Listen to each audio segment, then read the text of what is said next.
In colloquial Pinoy, every now and then, merong mga bagong salita, new words that are invented and integrated into our vocabulary. One example is the word praning. It is adapted from the English word paranoid. Paranoid is actually a word that is used in psychology and psychiatry to refer to the mental health state of some people who are beset by fears and anxieties to the point of being what they would call pathological. This kind of thing is what happens to those who can get so disturbed, irrationally disturbed, by ordinary things that they see around them. Of course, we often do not know that these things are just triggering some memories of past experiences of people. Experiences of events that may have deeply traumatized them without their even realizing it. They have to do with fears that may also be reinforced by a deep sense of guilt. Guilt over things that can make people imagine that they are being pursued by the sins of their past.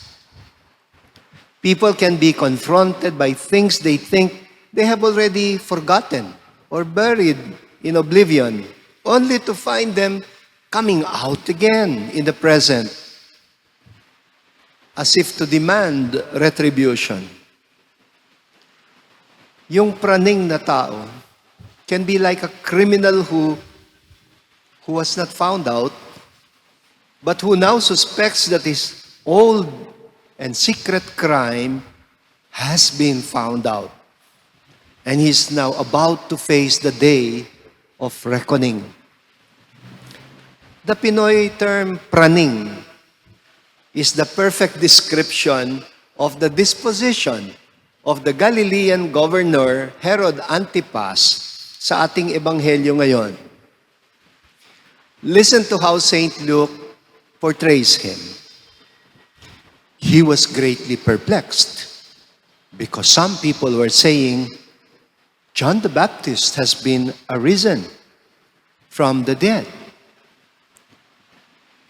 He is talking to himself like a person who has flipped. Well, that's another, nag-flip na siya. If I may paraphrase his words, what he is saying is something like this. But I ordered the execution of that man. Pinapugutan ko na ng ulo yan, So who is this about whom I hear such things? Has the prophet whom I murdered come back to life in order to confront me? Parang naniningil ng utang.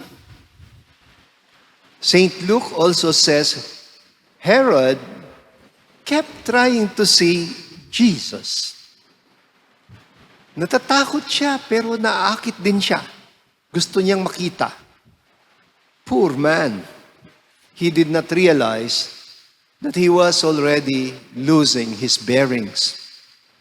His guilt was making him see the ghost of John the Baptist in Jesus of Nazareth.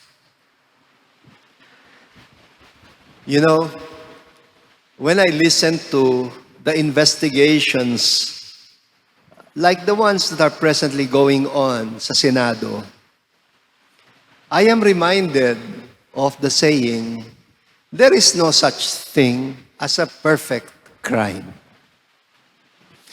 Just when the perpetrators think that everything had been worked out smoothly, something suddenly stinks.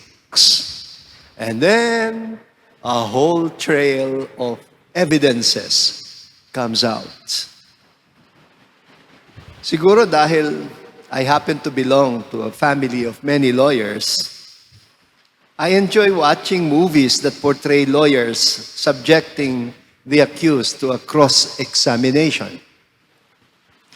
They say some lawyers can be very good at asking leading questions that can unsettle the accused and make him actually spill out the beans by the way he answers questions, or by just the way he is reacting to the questions.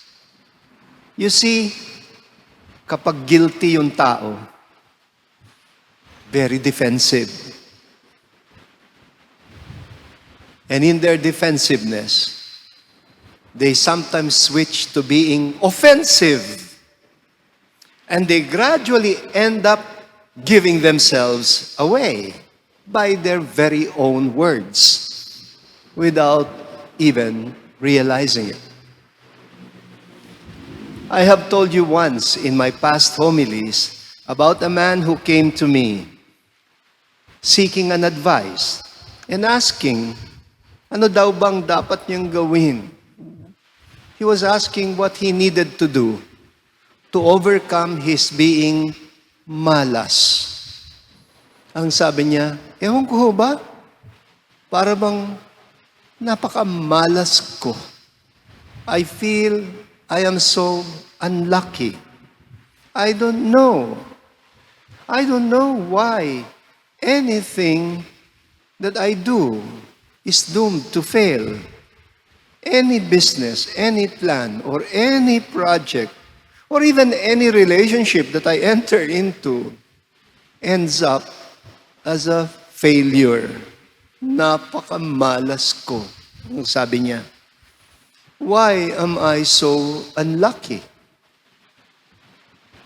I don't know. He was making me guess.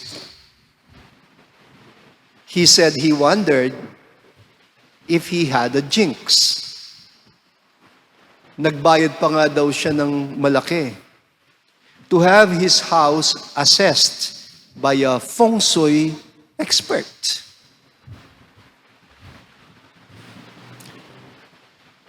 Isang tanong lang yung tinanong ko sa kanya.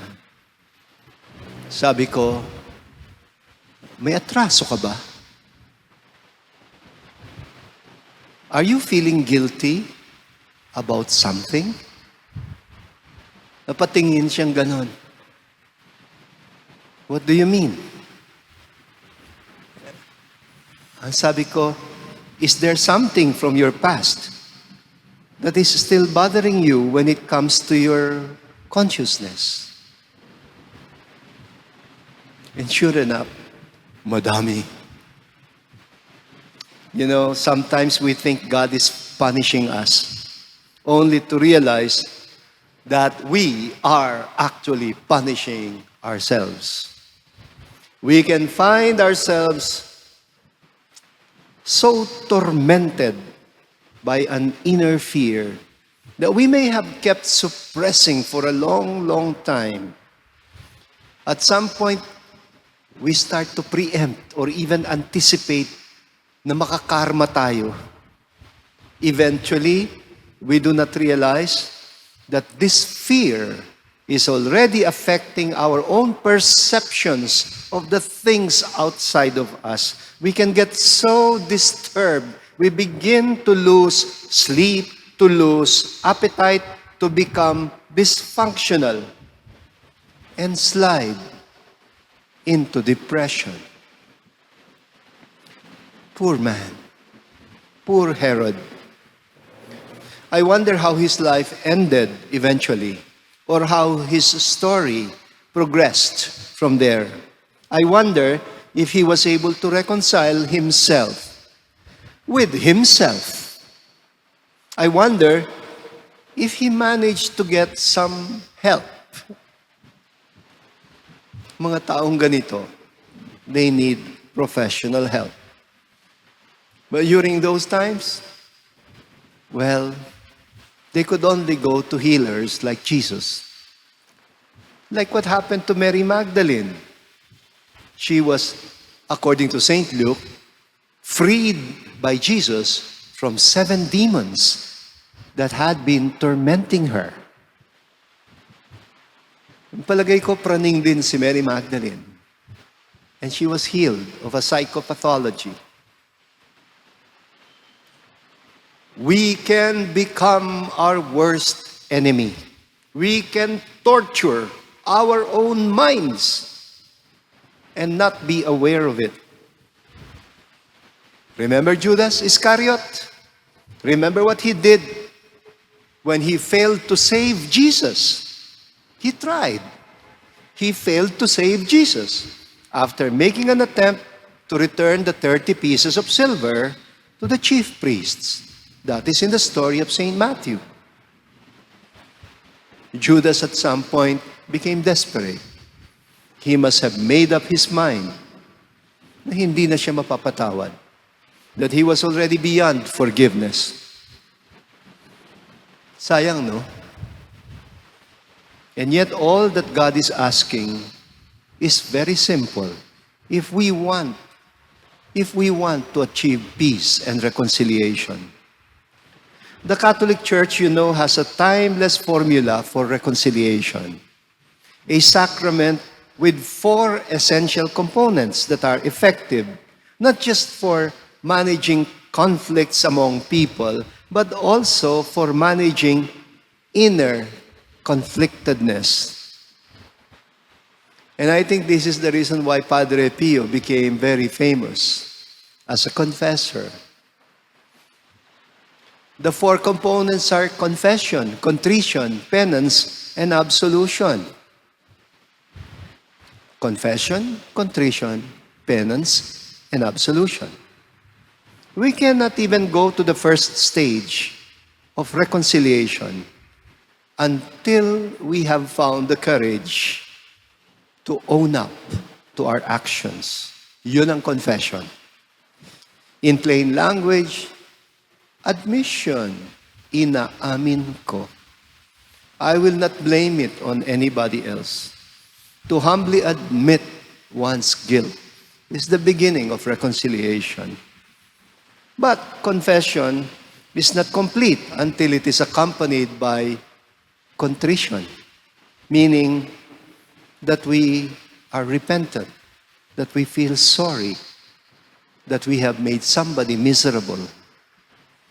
Hopefully, the contrition makes us more disposed to make amends, to do some acts of reparation as concrete gestures of sincere repentance, which in turn leads, finally, to the liberating experience of what we call absolution.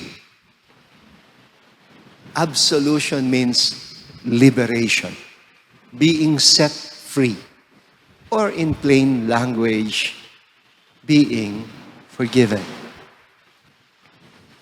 Sabi nila, Saint Padre Pio was able to see the inner conflictedness of people even before they confessed it. And after giving the absolution, he reduced them to tears for the joy of being liberated from a burden. Nako, I tell you, it is bad enough to face your accuser. It is even worse when we ourselves become our own accuser. There is no way we can run away from ourselves.